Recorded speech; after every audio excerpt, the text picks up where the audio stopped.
చిన్న ప్రార్థన చేసుకొని దేవుని యొక్క వాక్య భాగంలోనికి వెళ్దాం.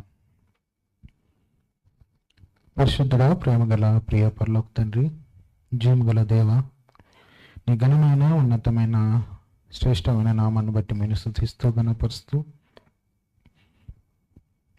మీ యొక్క అనాథకాల సంకల్పంలో నేను మమ్మల్ని అందరినీ వేర్పరచుకొని ఈ దినమందు నైనా ఈ యొక్క సంఘంగా మేమందరం ఏర్పడి నిన్ను గణపరిచి నిన్ను స్తుతించి నీ యొక్క ఉన్నతమైన మాటలు వినే భాగ్యాన్ని మా జీవితాలు ప్రసాదిస్తున్నారు. అందరిని బట్టి వందనాలు. ఇదిగోనైనా ఈ సమయంలో నీ యొక్క మాటలు వినాలనే ఆశ కలిగి నేను ఈ చోట కూడి ఉన్నాం. మాతో నీ యొక్క ఉన్నతమైన వాకుల చేత మాట్లాడి నేను మా యొక్క హృదయాలను నేను తృప్తిపరచండి. నీ యొక్క వాక్యము ఎంతో ఉన్నతమైనది.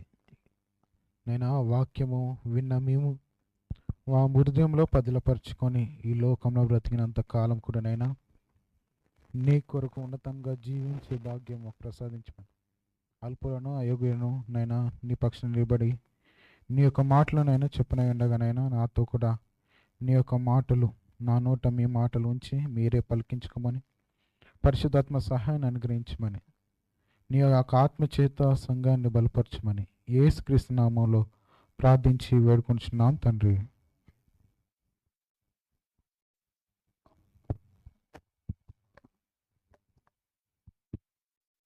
హలో,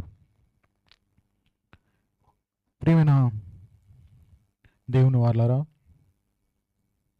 మరొకసారి ఆయన యొక్క సన్నిధానంలో ఈ రీతిగా కూడి మనం ఆయనను గణపరచడానికి, ఆయనను ఆరాధించడానికి దేవాతి దేవుడు మనకు అనుగ్రహించిన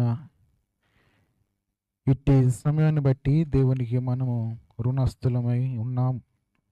ఎందుకంటే ఈ దినాన్ని చూడని వారు అనేకులు కాలగర్భంలో కలిసిపోయినా మనల్ని మన కుటుంబాలను తన యొక్క రెక్కల నీడలో కాచి కాపాడి భద్రపరిచి ఈ యొక్క పునరుత్థాన దినమందు మనమందరం కూడా ఇక్కడ ఈ సన్నిధానంలో ఇండియాలో ఉన్న మన కుటుంబాలు ఆ యొక్క సంఘముతో సహవాసం కలిగి ఉండే భాగ్యాన్ని దేవుడు మనకు అనుగ్రహించిన విధానాన్ని బట్టి దేవుని కృతజ్ఞతాస్తుతులు చెల్లించబద్ధులమై ఉన్నాం.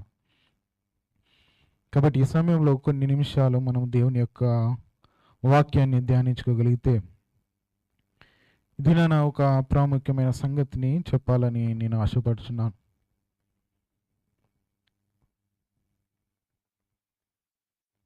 మన యొక్క అనుదిన కార్యక్రమాలలో మన ఇంటిలో కానీ మన యొక్క ఆఫీసులో కానీ ఎక్కడ చూసినా మనము కొన్ని వస్తువులతో మన పనిని మనం ప్రారంభిస్తుంటాం. ఉదయకాలం లేచిన నాటి నుండి రాత్రి పడుకునేంత వరకు కూడా మనిషి యొక్క జీవితంలో ఏదో ఒక వస్తువుతోని ఉదయాన్ని ప్రారంభిస్తే మరలా ఏదో ఒక వస్తువుతోని తన రాత్రికాల సమయాన్ని ముగిస్తుంటాడు.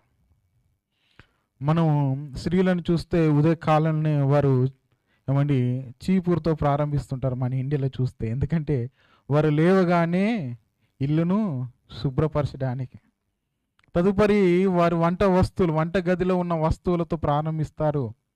మరల రాత్రి కూడా అదే వంట గదిలో అదే వంట పాత్రలతోని వారి యొక్క పనిని ముగిస్తుంటారు. ఉద్యోగం చేసే వారు ఏమండి డిఫరెంట్ పనిముట్లను వాడుతుంటారు. ఏమండి సైట్లోకి వెళ్ళిన ఒక కన్స్ట్రక్షన్లో పనిచేసే వ్యక్తి తనకున్న టూల్స్ను ఉపయోగించి అదే టూల్స్తోని పనిని ముగిస్తుంటారు. సాఫ్ట్వేర్లో పనిచేసే వాళ్ళు ఏమని వారి యొక్క ఉన్న కంప్యూటర్ సిస్టాన్ని ప్రారంభించి మళ్ళీ అదే సిస్టాన్ని ముగించి పనిని ముగిస్తుంటారు. ఇలా చూస్తుంటే ప్రియమైన దేవుని వల్లరా ఒక్కొక్క వస్తువు ఒక్కొక్క మనిషి యొక్క పనిని నిపుణతను కనపరుస్తుంది. ఆ వస్తువులు ఎక్కడ ఏ వ్యక్తి వాడినా దానికంటూ ఒక ప్రాధాన్యత ఇస్తుంటాడు. ఇంట్లో స్త్రీలు వాడే ఆ పాత్రలు వంటగదికే పరిమితం అవుతుంటాయి. అవి మరలా ఇంటిలో ఉన్న అన్ని గదుల్లో పెట్టడానికి వీలు అనేది ఎవరు చేయరు. అంటే కొన్ని పాత్రలు ఎక్కడ ఉండాలి? వంట గదిలో ఉండాలి. కొన్ని పాత్రలు ఎక్కడ ఉండాలి? ఇంటిలో కొంత ఏమండి ఏదో చూస్తుంటే ఒక ప్రదేశం అని ఉంటుంటుంది. మనం ఇంటిలో చూస్తే కిచెన్లో కొన్ని పాత్రలు ఉంటాయి, హాల్లో కూడా కొన్ని పాత్రలు పెడుతుంటారు. వాటిని ఎందులో పెడతారంటే ఏమండి డెకరేషన్ లాగా ఒక గాజులో ఏమండి ఒక కబోర్డ్లో వారు పెడుతుంటారు. అవి ఏంటంటే చూడడానికి మాత్రమే పనికించేటివి, వాటిని వాడరు ఎక్కువ శాతం. కిచెన్లో ఉన్న వస్తువులన్నిటిని వాడుతుంటారు, కానీ వీటిని మాత్రం డిజైన్గా షోకేస్గా పెడుతుంటారు. ఏమండి అంటే వాటి విలువ, వాటి గురించి లేకపోతే వాటి పనిని గురించి ఏమండి ఎక్కువ దాన్ని ఉపయోగించకుండా కొన్నింటిని ఏం చేస్తారంటే డిజైన్గా పెట్టుకుంటారు, కొన్నింటినేమో నిత్యం వాడడానికి పెట్టుకుంటారు. వాటి స్థానము ఎప్పుడు కూడా మార్చరు. కిచెన్లో ఉన్న వస్తువులు ఎప్పుడు కూడా బెడ్రూమ్లో ఉన్న వస్తువులు కిచెన్లకు, కానీ ఇదిగో పని దగ్గర మనం చేసే పనిముట్లు ఇంటిలోనికి, ఏమని ఇంటిలో ఉన్న వస్తువులన్నీ పని దగ్గరికి ఎప్పుడు కూడా వాటిని తీసుకురా, అంటే ఏ చోట పని చేసే వస్తువు అదే చోట ఉండడానికి ఏమండి చూపుతారు. కాబట్టి ప్రియమైన దేవుని వలన ఇది నన్ను కూడా మనము బైబిల్ గ్రంథంలో కొన్ని వస్తువులను గురించి, కొన్ని పనిముట్ల గురించి మనము చూడగలిగితే, దేవుడు పాత నిబంధన గ్రంథంలో తన యొక్క మందిర నిర్మాణంలో కొన్ని పాత్రల గురించి, కొన్ని వస్తువుల గురించి మోషే గారికి తెలియజేశాడు. దాని తరువాత సొలొమోను గారు, లేదంటే దానికంటే ముందు దావీదు గారు దేవునికి ఒక ఉన్నతమైన మందిరాన్ని కట్టాలి, ఆ మందిరము ఇదిగో ప్రపంచంలో ఎక్కడ కూడా ఏ రీతిగానైనా కొదవ లేకుండా తన స్థాయికి తగ్గట్టు దేవునికి ఉన్నతంగా కట్టాలని ఎంతో ఆశపడ్డప్పుడు దేవుడు తన ద్వారా ఆ కోరికను నెరవేర్చకుండా తన కుమారుని ద్వారా ఆ యొక్క మందిరాన్ని నిర్మాణాన్ని దేవుడు జరిపించినట్టు చూస్తుంటాం. దేవుడు ఉన్నతమైన మందిరంలో నివసించడానికి ఏమండి ఆయన ఆకారం సరిపోతుందంటే సరిపోదు. ఎందుకంటే దావీదు అనుకున్నాడు అంటే దేవుని కొరకు గొప్ప మందిరం కట్టాలి. కానీ ఆ గొప్ప మందిరము దేవుని కొరకు కట్టాలనుకున్నాడు, కానీ అందులో దేవుడు నివసించే అంత ఉంటుందని. అందుకని అపోస్తుల కార్యములు ఒకసారి చూడండి. అపోస్తుల కార్యములు 7వ అధ్యాయము 47వ వచనంలో చూస్తే,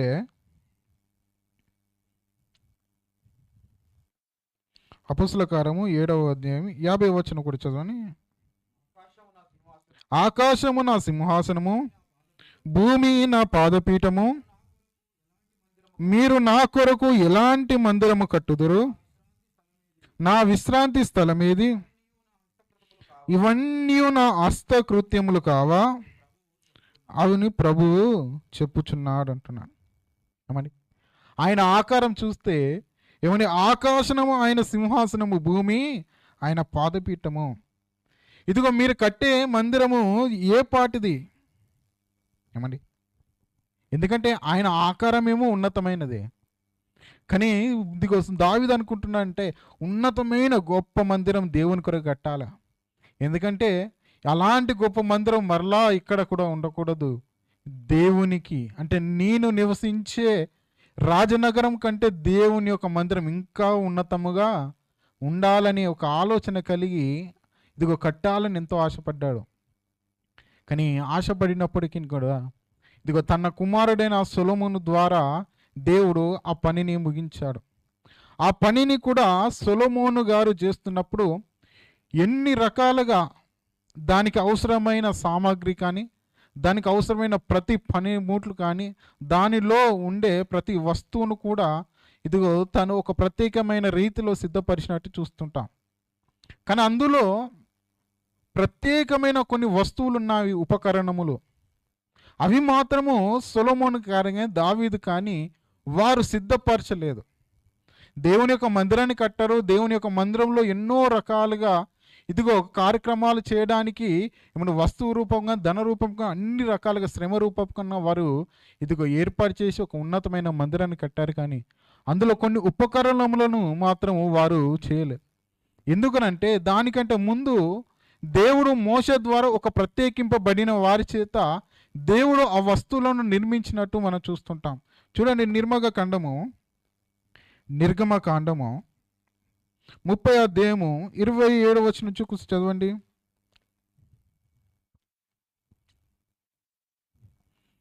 నిర్గమకాండము 30 అధ్యాయము 27 నుంచి. బల్లను దాని ఉపకరణములను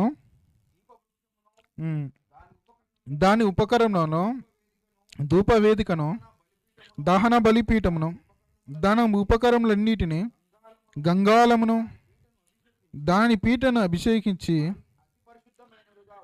అవి అతి పరిశుద్ధమైనవిగా ఉన్నట్లు వాటిని ప్రతిష్ఠింపవలెను.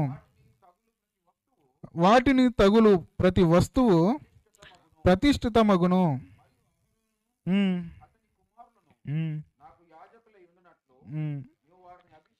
చాలండి. ఏమన్నా ఇక్కడ చూడగలిగితే కొన్ని ఉపకరణముల గురించి సెలవిస్తున్నాడు.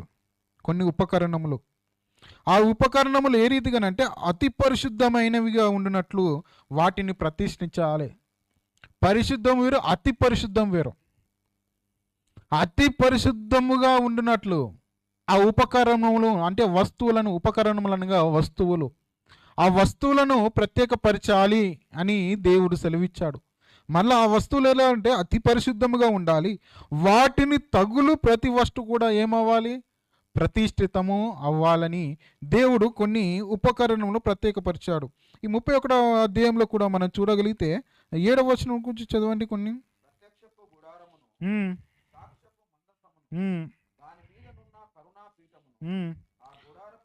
ఆ గుడారపు ఉపకరణములన్నిటినీ, బల్లను దాని ఉపకరణములను, నిర్మలమైన దీప వృక్షములను, దాని ఉపకరణములన్నిటినీ, ధూపవేదికను, దహన బలిపీఠమును, దాని ఉపకరణములన్నిటిని, గంగాళములను, దాని పీఠను,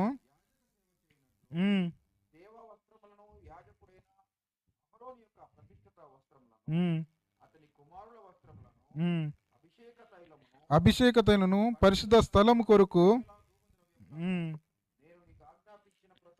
నేను నీకు ఆజ్ఞాపించిన ప్రకారము వారు సమస్తమును చేయవలెనని ఇక్కడ సెలవిస్తున్నాడు. అంటే ప్రత్యేకమైన కొన్ని వస్తువుల గురించి దేవుడు సెలవిస్తున్నాడు. ఆ వస్తువులన్నీ కూడా అతి పరిశుద్ధముగా ఉండాలి. ఇదిగో అవి ఏ రీతిగా ఉండాలంటే ప్రత్యేకింపబడాలి. వాటిని తాకే ప్రతి వస్తువు కూడా మరల ఏమవ్వాలి? ప్రతిష్ఠింపబడాలి అని. ప్రతిష్ఠింపబడాలి. దేవుడు ఆయన యొక్క మందిరంలో ఉండే ఈ యొక్క వస్తువులను లేదా ఉపకరణలను ప్రత్యేకించాడు. వాటిని అతి పరిశుద్ధముగా ప్రత్యేకించాడు. అది దేవుని యొక్క మందిరంలో ఉండాలి. అందులో మళ్ళీ పరిశుద్ధ స్థలంలో, అతి పరిశుద్ధ స్థలంలో వాటిని ఉంచాలని కూడా ఇదిగో దేవుడు మోషేకు ఆజ్ఞాపించాడు. వాటిని చేయడానికి కూడా కొంతమందిని దేవుడు ఏర్పరచుకున్నాడు. కొంతమందిని ఏ వస్తువు ఎవరు చేయాలి, ఏ వస్తువు ఏ వంశం వాళ్ళు చేయాలి, ఎవరు ఎలాంటి వస్తువులను నిర్మించాలని కూడా ఇదిగో దేవుడు ఏం చేశాడంటే ఆ ఉపకరణముల తయారీని కూడా దేవుడు కొంతమంది వ్యక్తులకు ఇచ్చాడు. ఆ వ్యక్తులు కూడా ఎలాంటి వారంటే పనిలో నిపుణత కలిగిన వారు. ఏమండి, ఇది వారి గురించి నేను చెప్పలేను. కానీ ఇదిగో ఇక్కడ కొన్ని వస్తువులను దేవుడు ఏర్పరచాడని మనం చూస్తున్నాం. అది దేవుని యొక్క మందిరంలో ఉంచాలని దేవుడు ఏర్పరిచినట్టు మనం చూస్తున్నాం. ఈ వస్తువులన్నీ కూడా దేవుడు మోషే ద్వారా ఇదిగో ఏర్పరచుకున్న వస్తువులు, ప్రతిష్ఠింపబడినవి, అతి పరిశుద్ధమైన వస్తువులుగా, ఉపకరణములుగా మనం చూస్తున్నాం. ఈ ఉపకరణములు సొలొమోను కట్టిన దేవాలయంలోనికి తీసుకువచ్చి వాటిని ఆ యొక్క దేవాలయంలో ఉంచిన తర్వాత ప్రియమైన దేవుని వాళ్ళారా, ఇవన్నీ కూడా అతి పరిశుద్ధమైనవి. వాటిని తగిలే ప్రతి వస్తువు కూడా ప్రతిష్ఠితముగా ఈ సొలొమోను మందిరంలో కూడా అదే అర్హతను, అదే మహిమను కలిగిన ఈ యొక్క ఉపకరణములు. వీటిని ఒక దినాన చెరలోనికి తీసుకెళ్ళిన తర్వాత బబులోను చెరలోనికి వెళ్ళిపోయారు. బబులోను చెరగానే అందరికీ తెలిసిపోతుంది.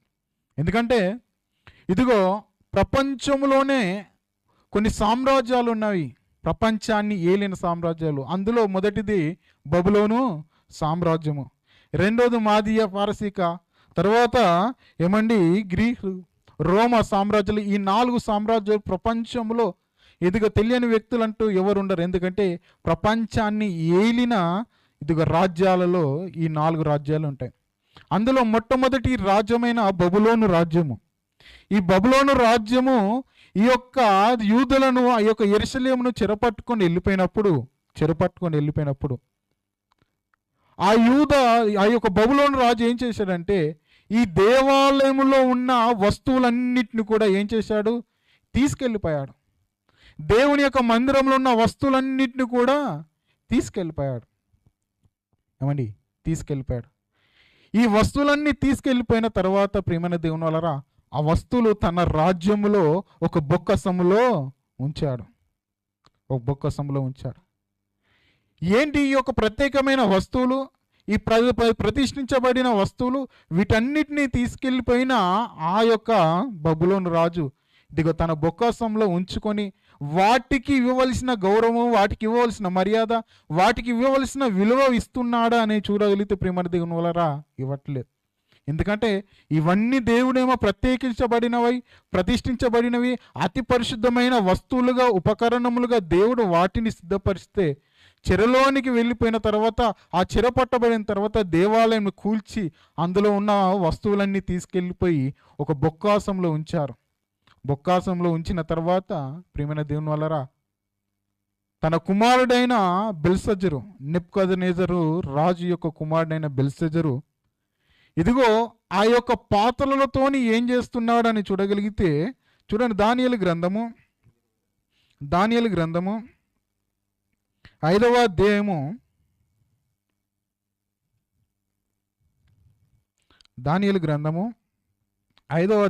22 వచనాలు కూడా చదవండి. లేదంటే మొదటి ఒకసారి 5-6 వచనాలు చదవండి.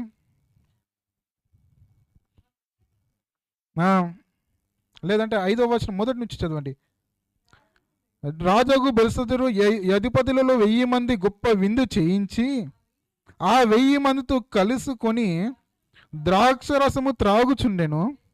బెల్షజ్జరు ద్రాక్షరసము త్రాగుచుండగా తానును తన అధిపతులను, తన రాణులను, తన ఉపపత్నులను వాటిలో ద్రాక్షరసం పోసి తాగినట్టు తన తండ్రియగు నెబుకద్నెజరు యెరూషలేములోని ఆ ఆలయముల నుండి తెచ్చిన వెండి బంగారు పాత్రలు తెమ్మని ఆజ్ఞ ఇచ్చెను అంటుంది. ఇక్కడ చూడగలిగితే ప్రియమైన దేవుని వలన ఈ యొక్క బెల్షజ్జరు ఎప్పుడు తను విందు చేసుకున్నట్టే ఒక దినాన విందు చేసుకుంటున్నాడు. ఆ విందు చేసుకునే దాంట్లో ఒక దురాలోచన వచ్చింది. ఎందుకంటే ఎప్పుడు రొటీన్గా చేసుకుంటున్నాడు విందు, ఇది నేను డిఫరెంట్గా చేసుకోవాలని ఒక ఆలోచన. ఏంటి ఆ డిఫరెంట్ అని చూస్తే అక్కడున్న సేవకులకు సెలవిస్తున్నాడు, ఇదిగో యెరూషలేము దేవాలయం నుండి తీసుకువచ్చిన పాత్రలు తీసుకురండి అని ఆజ్ఞాపిస్తున్నాడు. ఏంటి యెరూషలేము దేవాలయంలో పాత్రలతో ఇతను ఏం చేస్తాడు? ఏంటి ఆ యొక్క పాత్రలకు ఒక గౌరవం లేదా? ఆ పాత్రలకు ఒక విలువ లేదా? ఆ పాత్రల గురించిన అవగాహన వీరికి లేదంటే ఇదిగో గర్వముతో నిండిపోయిన వారు. వాస్తవానికి చూడగలిగితే యూదులైనా ఇజ్రాయెల్ అయినా ఈ పాత్రలైనా దేవుని యొక్క మందిరంలో ఉన్న వస్తువులైనా ఏదైనా తాకడానికి భయపడేవారు. ఎందుకంటే ప్రియమైన దేవుని వల్ల ఒక దినాన దావీదు గారు ఏమండి ఆ మందసమును ఒక ఎడ్ల బండి మీద తీసుకొని వెళ్ళిపోతున్నప్పుడు ఆ యొక్క ఎడ్ల బండి మీద తీసుకెళ్తున్నప్పుడు ఒక ఎద్దు ఏం చేసిందంటే తన కాలు జారింది. ఆ యొక్క మందసము పడిపోతుంది అనుకొని ఒక వ్యక్తి పట్టుకోవాలనుకున్న వ్యక్తి ఏమైపోయాడు చూడగలిగితే ఒకసారి చూడండి. రాజుల గ్రంథము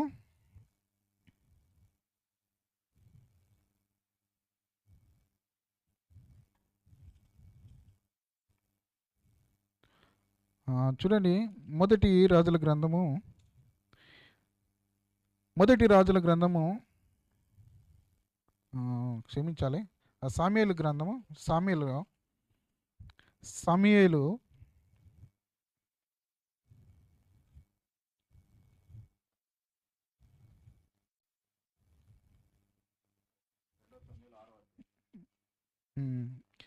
రెండవ సమయంలో 6వ అధ్యాయము 6వ వచనము.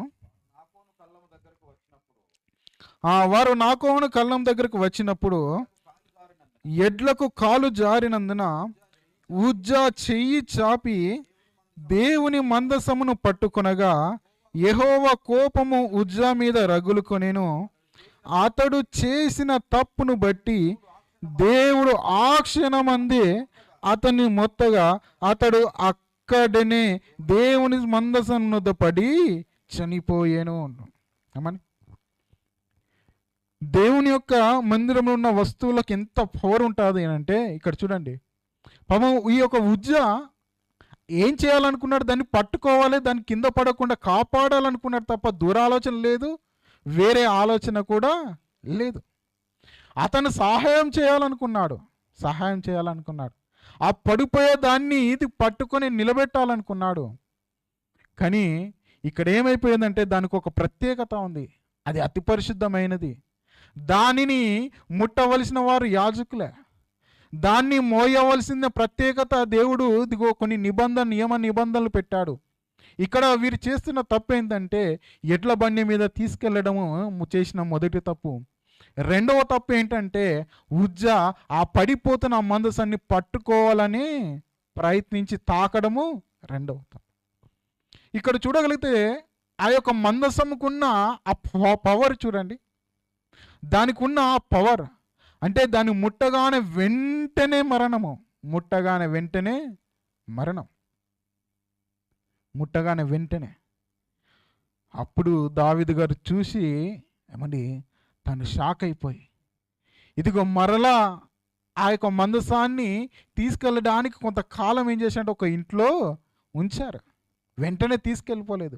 ఎందుకంటే భయపడిపోయారు. మందసం అనగానే, దేవుని యొక్క మందిరంలో ఉన్న వస్తువులు అనగానే వారికి ఒక భయం. ఎందుకంటే కళ్ళ ముందే ఒక వ్యక్తి మరణించాడు. అంటే దేవుని యొక్క మందిరంలో ప్రత్యేకించబడిన వస్తువులకు ఉన్న ఆ పవర్, ఆ యొక్క మహిమ, దేవుడు వాటిని ఉంచిన ఆ యొక్క స్థితిని చూడండి. ఏమండి ఒక వ్యక్తి ఏదో పడిపోతుంది కదా పట్టుకుందామని పట్టుకుంటేనే చనిపోయాడు. ఇప్పుడు చూడండి బెల్షస్సరు ఏం చేస్తున్నాడు? ఏమండి బెల్షస్సరు ఏం చేస్తున్నాడంటే ఇదిగో ఎప్పుడు చేసుకున్న విందులో ఏమండి తను ఎలాంటి ఆనందాన్ని సంతోషాన్ని పొందుకోలేదేమో, ఈ దినాన్ని ఒక ప్రత్యేకముగా నేను అనుభవించాలి, ఎంజాయ్ చేయాలనుకొని ఇదిగో ఆ యొక్క దేవాలయంలో ఉన్న ఆ యొక్క వస్తువులను ఉపకరణలను తీసుకురండి అని ఆజ్ఞాపిస్తున్నాడు. చూడండి ఇదే 5వ అధ్యాయం కింద వచ్చిన కూడా ఒకసారి చదవగలిగితే, వారు బంగారు వెండి పాత్రలు తెమ్మని ఆజ్ఞ ఇచ్చాను. అందుకు వారు యెరూషలేమును దేవుని నివాసమగు ఆలయంలో నుండి తీసుకున్న సువర్ణోపకరణములను తెచ్చి ఉంచగా రాజు అతని యదుపతులను అతి రాణులను అతని ఉపపతులను వాటిలో ద్రాక్షరసం పోసి త్రాగిరి. వారు బంగారు వెండి ఇత్తడి ఇనుము కర్రైన అను పాత్ర వాటితో చేసిన దేవతోపకరణములలో వీరు ద్రాక్షరసం పోసి త్రాగుచున్నారు. మరి దేవుడు ఊరుకుంటాడా? దేవుడు ఊరుకుంటాడా అంటే ఊరుకోడు. ఆ గడియలోనే ఒక హస్తం, ఒక చెయ్యి వచ్చి ఒక వ్రాత వ్రాసింది. ఆ వ్రాత వ్రాయగానే ఇదిగో ఈ యొక్క బెల్షస్సరుకు దాని యొక్క భావం అర్థం కాలేదు. వెంటనే ఏం చేశారంటే దానియేలును పిలిచారు. దానియేలును పిలిచినప్పుడు దానియేలు దాని యొక్క భావాన్ని వివరిస్తున్నారు. చూడగలిగితే 24వ వచనం చదవండి. ఇదే అధ్యాయము దానియేలు 5వ అధ్యాయం 24వ వచనం.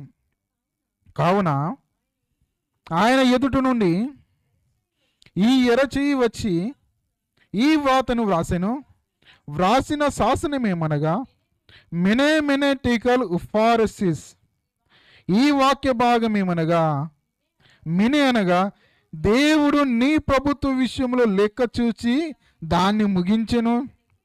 టెకేల్ అనగా ఆయన నిన్ను త్రాసులో తూచగా నీవు తక్కువగా కనబడితివి. ఫెరేస్ అనగా నీ రాజ్యము నీ యొద్ద నుండి విభాగింపబడి మాదీయులకును పారసీయులకును ఇవ్వబడును. ఏమని ఇంకా కిందకి చదవండి.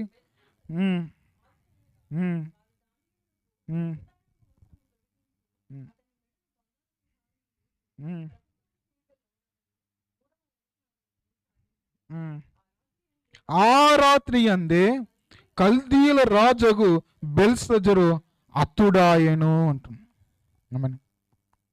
అతడు ఆ రాత్రి అందే చనిపోయాడు. ఒక చేయి వచ్చింది, ఒక హస్తం వచ్చి గోడకు ఒక రాత రాసింది. దాని అర్థం తెలియట్లేదు. మినే టెకల్ ఫారసెస్. దేవుడు ఎంత మంచిగా సెలవిస్తున్నాడంటే ఇదిగో అక్కడ అంటున్నాడు ఏంటంటే, ఇదిగో మెనే అనగా ఏంటంట, ఏమని, దేవుడు నీ ప్రభుత్వ విషయంలో లెక్క చూచి దాన్ని ముగించు. అసలు ఆ ప్రభుత్వం ఎవరిచ్చారు? దేవుడే ఇచ్చాడు. ఎందుకంటే యూద దేశాన్ని కానీ, ఆ యెరూషలేమును కానీ, ఆ ఇజ్రాయెల్ని కానీ చెరపట్టుకపోయే అవకాశం ఎవరు ఇచ్చారు? దేవుడు ఇచ్చాడు. ఆ చెరలోనికి ఇదిగో వారిని పంపించింది ఎవరంటే దేవుడే. అంటే దేవుడు ఆ యొక్క రాజ్యాన్ని ఒక ఉన్నతముగా దేవుడు నిర్మించాడు. ఒకటి. రెండోది ఏంటంటే ఆ ప్రభుత్వంని కూడా దేవుడు నిర్మించినట్టు చూస్తున్నాం. ఇంకోటి కింద చూస్తే టెకేల్ అంటున్నాడు ఏంటంటే, ఆయన నిన్ను త్రాసులో చూడగా నీవు తక్కువగా కనబడితివి. అంటే నిన్ను దేవుడు హెచ్చించాడు ప్రపంచంలో ఉన్నతమైన రాజ్యముగా. కానీ నీవేమనుకుంటున్నావు అంటే దేవుని కంటే ఎక్కువ నిన్ను నీవే హెచ్చించుకున్నావు. ఎలా హెచ్చించుకున్నావు? ఎప్పుడు అంటే ఆ పాత్రలకున్న విలువ కంటే ఆ విలువను తీసేయడానికి, దానికున్న మహిమను, దానికున్న వాటన్నిటిని తీసేయాలని ఇదిగో విందులో దాన్ని వాడడానికి నువ్వు తెగించావంటే నిన్ను నీవు ఎంతో హెచ్చించుకొనిచున్నావు. ఇంకా కింద చూస్తుంటే ఫిరస్ అంటున్నాడు, ఇదిగో నీ రాజ్యము నీ యొద్ద నుండి విగాగింపడి. ఇదిగో ఇప్పటివరకు ఈ రాజ్యాన్ని చూసే కదా మీరు విర్రపిపోయారు. ఈ రాజ్యాన్ని చూసే కదా, ఈ ప్రభుత్వాన్ని చూసే కదా మిమ్మల్ని మీరు గర్వించుకున్నారు. నీ తండ్రి గర్వించాడు, నీవును గర్వించావు. అసలు ఈ రాజ్యం మీ యొద్ద నుండి తీసివేస్తా అని దేవుడు రాజ్యాన్ని తీసివేయడం కాదు, ఆ రాత్రే బెల్షస్సరును కూడా తీసివేసేసాడు. అంటే చూడండి ప్రియమైన దేవుని వలరా, దేవుని యొక్క మందిరంలో ఉన్న ఉపకరణముల యొక్క విలువ ఎంత ఉన్నతంగా దేవుడు ఉంచాడో, ఇదిగో ఈ యొక్క బెల్షస్సరు ఆ యొక్క ఉపకరణలను ఇదిగో తాను పాపానికి వాడడం ద్వారా తన యొక్క రాజ్యాన్ని కోల్పోయాడు, తన ప్రాణాన్ని కూడా కోల్పోయాడు. అంటే దేవుని యొక్క మందిరంలో ఉపకరణలకు ఎంత విలువ ఉంది, దేవుడు వాటికి ఎంత విలువను ఉంచాడు అని అంటే చాలా విలువను ఉంచాడు. వాటి తాకే వ్యక్తి మరణము, వాటిని చెడుగా వాడిన వ్యక్తికి మరణమే. ఈ దినాన కూడా దేవుడు కొన్ని ఉపకరణలను ఉంచాడు ఆయన యొక్క మందిరంలో. ఏంటి ఆయన మందిరంలో అని అనగా, ఈ దినాన యెరూషలేము దేవాలయం లేదు, యెరూషలేము దేవాలయంలో ఉపకరణములు లేవు. మరి ఈ దినాన దేవాలయం ఎవరిది? దేవాలయం ఏది, ఎక్కడ ఉంది? అందులో ఉన్న ఉపకరణలు ఎక్కడ ఉన్నాయని మనం ఆలోచిస్తే ఇదిగో ఆయన దేవాలయము మనమే. చూడండి కొరింథీయులకు రాసిన మొదటి పత్రికలో దేవుడు ఎంత సెలవిస్తున్నాడు చూడగలిగితే, మొదటి కొరింథీయులకు రాసిన పత్రిక 3వ అధ్యాయము 16వ వచనము,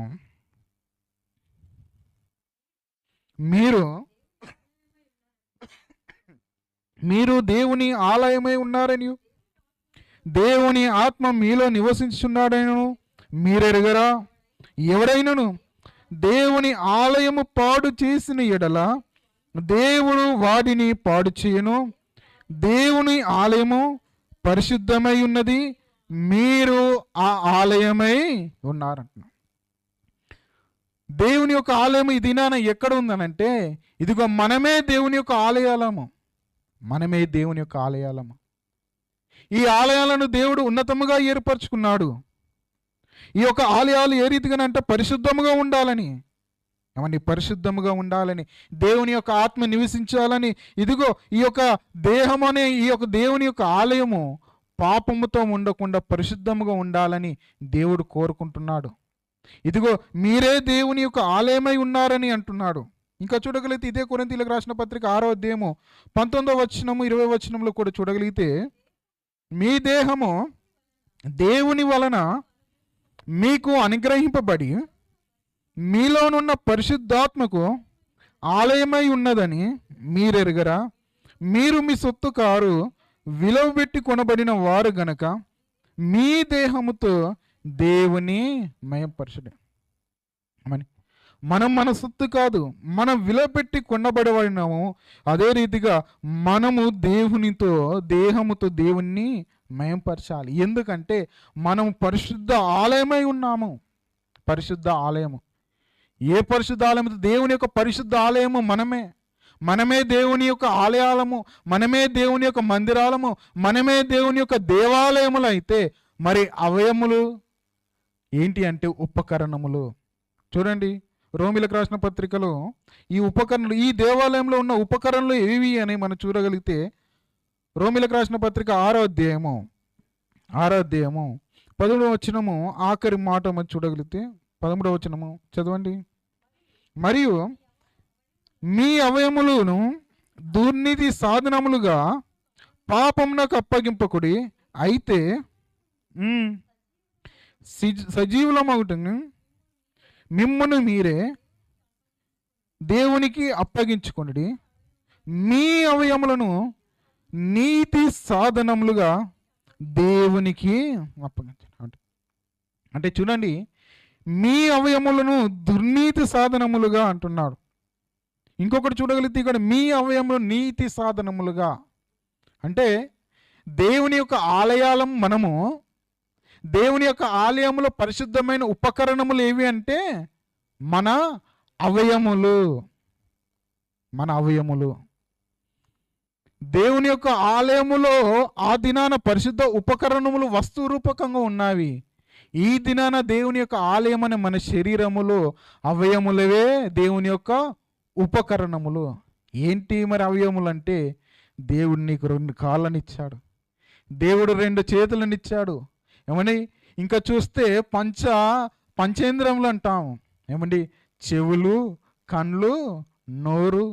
ఏమండి, ఇవన్నీ ఏంటంటే దేవుని యొక్క ఉపకరణములు, దేవుని యొక్క అందిరములో దేవుని యొక్క పని చేసే ఉపకరణములు. మరి ఈ ఉపకరణములు ఈ దినాన ఏ పని చేస్తున్నాయి? నీతికి సాధనములుగా దేవుని కొరకు ఉన్నతంగా ఉపయోగపడుతున్నాయా? పాపానికి ఉపయోగపడుతున్నాయా అని చూస్తే చాలా మట్టుకు పాపానికే ఉపయోగపడుతున్నాయి. కాళ్ళు అనేటివి ఎటు పరుగులు తీస్తున్నాయి? చేతులు అనేటివి ఏం పని చేస్తున్నాయి?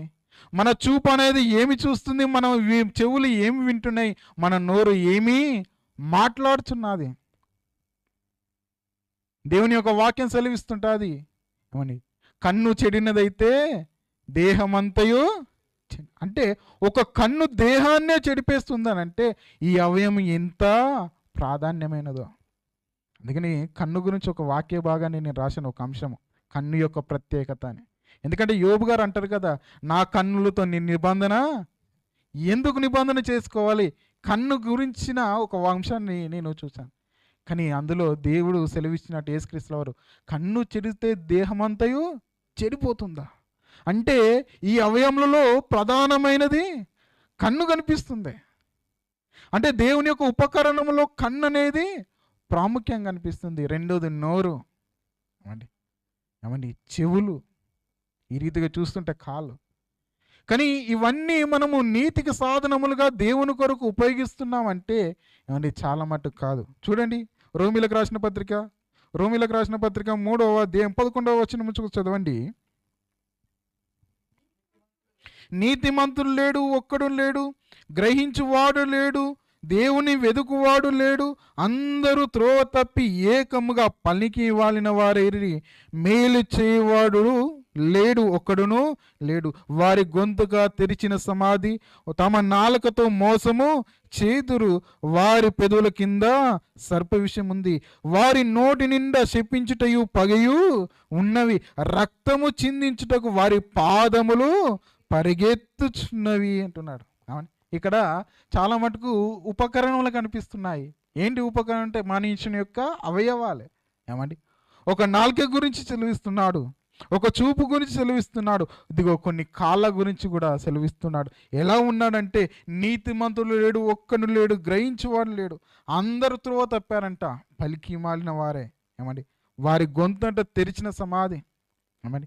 నోరు తెరిస్తే చాలు, నీ నోట్లో నోరు ఎందుకు పెట్టాను రా అని అంటుంటారు. ఏమండి? నీ నోట్లో నోరు ఎందుకు పెట్టాను అంటుంటారు. ఎందుకు?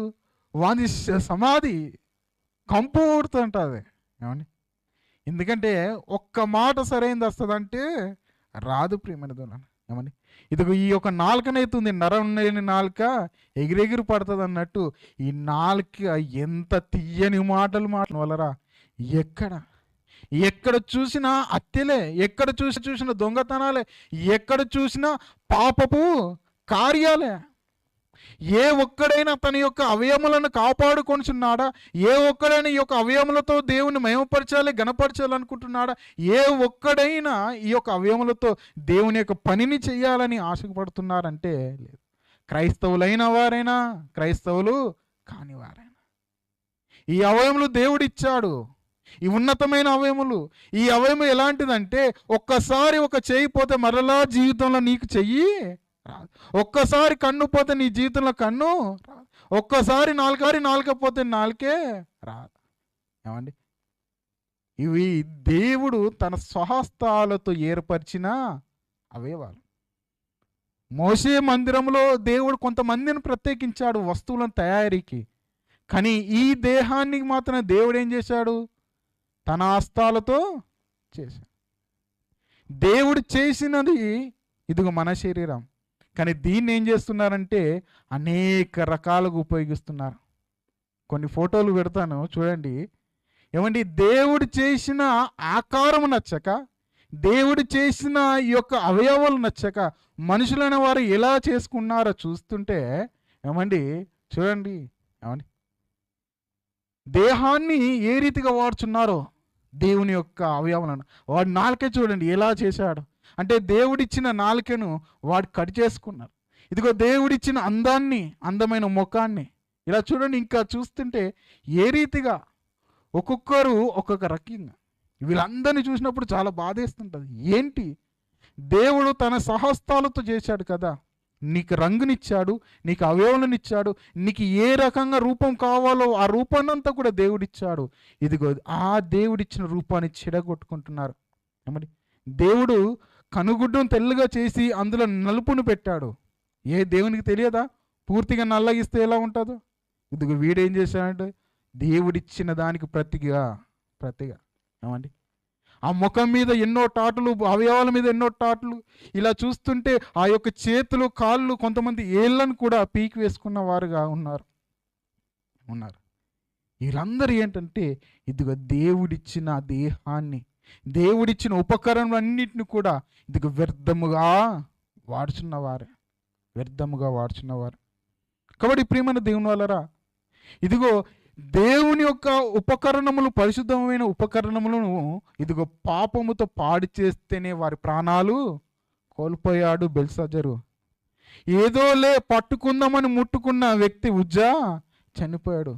ఇది నా దేవుని యొక్క మందిరాలమని మనం తెలుసు, మన యొక్క అవయవాలు దేవుని యొక్క ఉపకరణములని మనకు తెలుసు. అయినను నిర్లక్ష్యముతో ఈ యొక్క ఉపకరణములను మరలా పాపం వైపు దేవుని యొక్క పని చేయకుండా మనం వాడితే మరి దేవుడు ఊకుంటాడా? ఊకుంటాడా? ఎందుకంటే ఈ దినాన ఇదిగో దేవుని యొక్క మందిరంలో ఉన్నంతసేపు పరిశుద్ధత, దేవుని యొక్క మందిరం నుంచి బయటకు వెళ్ళిపోతే మరలా ఏ చూపు ఏం చూస్తుందో, ఏ చెవులు ఏం వింటున్నా, ఏ నోరు ఏం మాట్లాడుతుందో, ఏ చేతులు ఏ పని చేస్తున్నా, ఏ పాదాలు ఎడిదిక్కు పరిగెత్తుతున్నాయో ఎవరికి తెలుసు? కానీ ఎవరు చూసినా చూడకున్నా దేవుడు మాత్రం చూస్తున్నాడు. మనం ఏ రీతిగా మన దేవునికి మనం సమర్పించుకుంటున్నాం, మన దేహాన్ని దేవునికి ఏ రీతిగా మనం ఇస్తున్నాము, దేహాన్ని ఏ రీతిగా పరిశుద్ధంగా కాపాడుతున్నాము, దేవుడిచ్చిన ఈ యొక్క అవయవములను దేవుని ఉపకరణములుగా మనం వాడడానికి మనం సిద్ధపడుతున్నాం. ఎందుకంటే దేవుడు ఊరికే ఇవ్వలేదు కదా ఈ దేహాన్ని. ప్రపంచంలో ఏది చూసినా దేవుడు మాటతోని సెలవిచ్చాడు, కానీ మనిషిని మాత్రం మాటతోని నిర్మించాడంటే లేదు. అందుకని మనిషి యొక్క దేహమే ప్రత్యేకమైనది, మనిషి యొక్క జీవితమే ప్రత్యేకమైనది. అందులో ఇంకా క్రైస్తవ జీవితం ఇంకా ప్రత్యేకమైనది. కానీ ఆ ప్రత్యేకమైన జీవితంలోనికి వచ్చిన తర్వాత మరలా ఈ యొక్క దేహాన్ని, ఈ యొక్క అవయవములను, దేవుని యొక్క మందిరాన్ని మనం పాడు చేసుకుంటూ పోతే దేవుడు ఊరుకుంటాడంటే ఊరుకోడు. ప్రియమైన దేవుని వలన చివరిగా చూసుకుంటే రోమిలకు రాసిన పత్రిక 12వ అధ్యాయం 1వ వచనం ఒకసారి చూద్దాం. కాబట్టి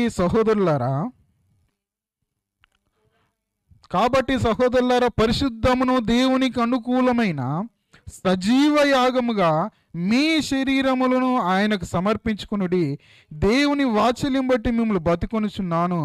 ఇట్టి సేవ మీకు యుక్తమైనది అంటున్నాను. ఏమని? సజీవ యాగముగా మన శరీరాలు అంటే మనము సమర్పించుకోవాలి. మరి సజీవ యాగంగా, ఎందుకంటే ఈ దేహము దేవుని కొరకే, ఈ యొక్క అవయములు దేవుని కొరకే, మనలో ప్రాణమున్నంత వరకు కూడా మనము కూడా దేవుని కొరకే. కొంతకాలం మన కుటుంబ సభ్యులతో ఉంటాము, కొంతకాలం మన బంధుమిత్రులతో ఉంటాం, కొంతకాలము వారికి ఇవ్వవలసిన సమయం వారికి ఇవ్వాలి, వారి కొరకు చేయాల్సిన పని మనము చెయ్యాలి. కానీ దేవుని యొక్క పనిని మానేసి ఏమండి ఈ లోకంలో ఉన్న పనులన్నీ చేస్తాను అని అంటే దేవుడు ఊరుకుంటాడంటే ఊరుకోడు. అందుకని ప్రియమైన దేవుని వల్లరా మనము మన అవయవాలను దేని గురించి వాడుతున్నాం?